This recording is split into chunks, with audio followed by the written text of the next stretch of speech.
Hello, and welcome to my next NAP. NAP stands for Nonprofit Auditor Points, and my name is Irina Oryshkova. I am an auditor for nonprofit organizations, and my office is located in downtown Oakland in California.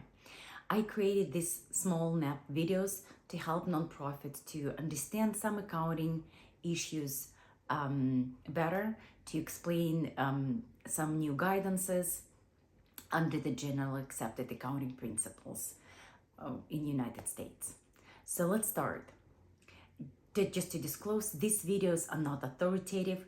I am just simply sharing my experience and knowledge with nonprofit community. Today, I want to talk about fiscal sponsorship. And this is going to be video 1 about the fiscal sponsorships. What is fiscal sponsorship? Fiscal sponsorship is arrangement between project and existing nonprofit organizations. Very often it's 501c3 organization that exempt under Internal Revenue Services and exempt in a related state. Project, when we say in project, we're referring to either an individual, group of individuals, or some sort of organization that does not have 501c3 exemption with the IRS and related state exemption. So this is the arrangement between these two groups or entities.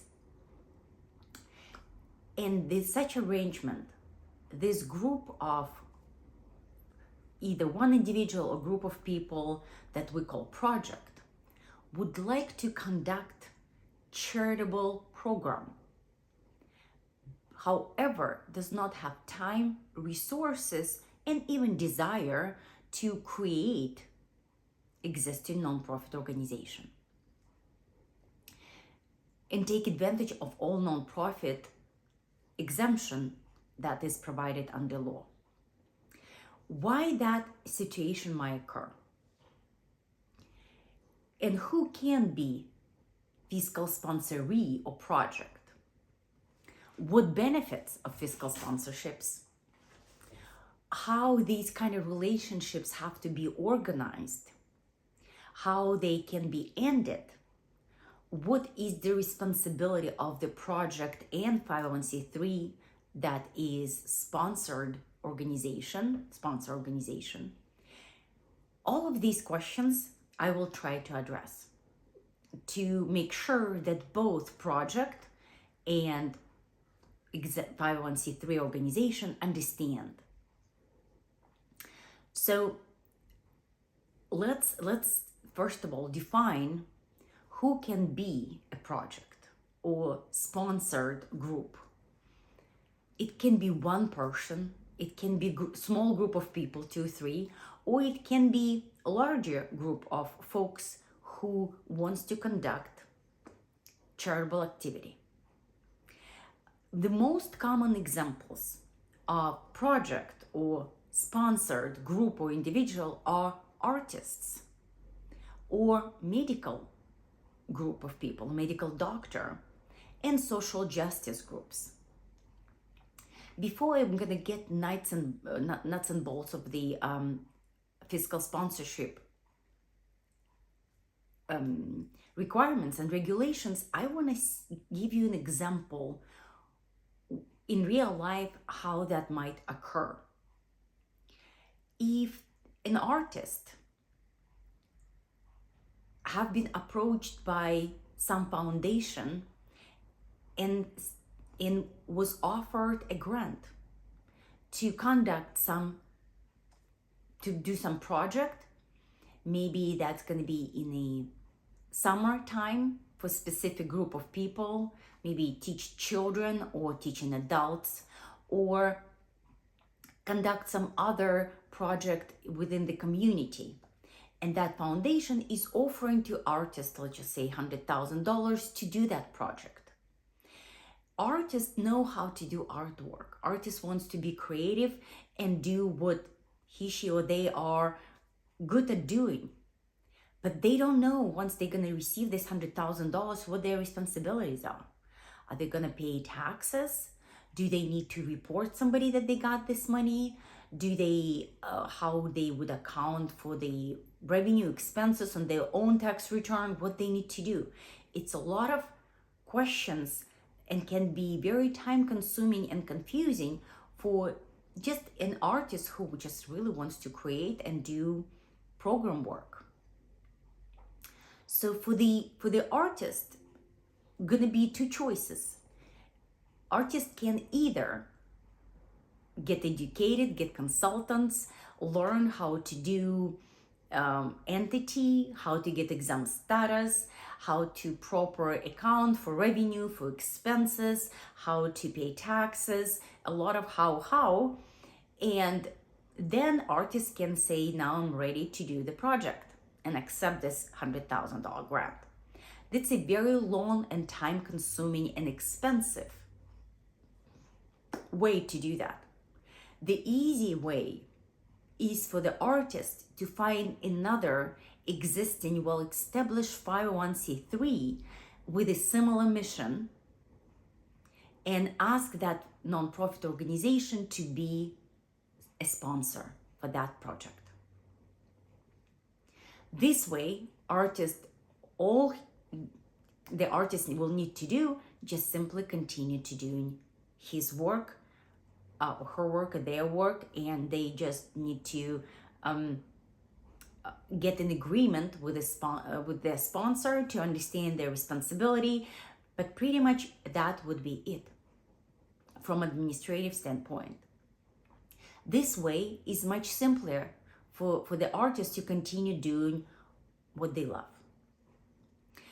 That's why fiscal sponsorship arrangements becomes very popular nowadays, and a lot of small groups or individuals get sponsored by other 501c3s, and these arrangements becomes also very lucrative for 501c3s because the existing 501c3 can earn some revenue just utilizing their existing structure and the existing knowledge and administrative tasks that they're already doing anyway, but they can learn up between 5 and 10% of total revenue that the project will bring in. Therefore, it's very beneficial on both ends for the project and for existing 501c3. Just to go into details, to repeat and elaborate why these type of arrangements are very lucrative and beneficial. Like I mentioned before, in order to establish 501c3 and to make sure that your revenue is exempt under the Internal Revenue Services and income is not subject to corporate tax, the project will need to create a nonprofit organization, create a corporation, then apply for exemption under the IRS and under the state. And once it becomes existing 501c3, then only after that they can accept grants and be exempt. Another area that's very, very critical and very important, a lot of times when individuals or groups start doing some charitable work, they're doing it not for the fun of doing admin and management tasks.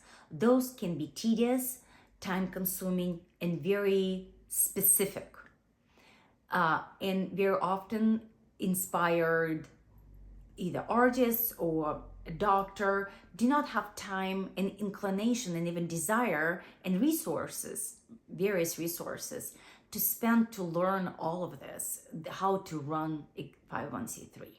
So by not doing this managerial and administrative tasks, these projects, they can concentrate on the mission, on really what they want to do, why they got into that arena in the first place. And also, it will allow these projects to do fundraising for their activity, but under the umbrella of larger, well-established nonprofit organization that has a reputation. They have tax returns Form 990s available. They most likely can be viewed on the Charity Navigator or any other public websites where the donors and funders can find these nonprofits, so they can see, yes, it's existing nonprofit, it has a history, it has a good reputation, and the donors will be more willing to donate to the project because they're part of this big umbrella. And also the project have opportunity while doing their mission work under this large umbrella to see what kind of oversight and legal compliance and other sort of compliances the sponsor does, and learn from them eventually to see maybe if they're ready to become their own 501c3, but they can learn and understand what does it take to be an exempt 501c3 organization, what they need to do, so they have a guidance, and they can learn from the existing established nonprofit organization. And that's all pretty much the summary of who can be sponsored, what the benefits to be a project under large umbrella 501c3, and why there's such a popular arrangement for folks or group of people who wants to do charitable work, and for existing 501c3. It's beneficial on both ends. That's why these kind of arrangements are super popular. There is a great website that I would like to refer you guys to. It's www.fiscalsponsorship.com, where you can learn more about fiscal sponsorships. And I will continue discussing these type of arrangements and other aspects of fiscal sponsorship in my next video. Looking forward to see you for the video number 2. Talk to you soon. Thank you and have a wonderful day.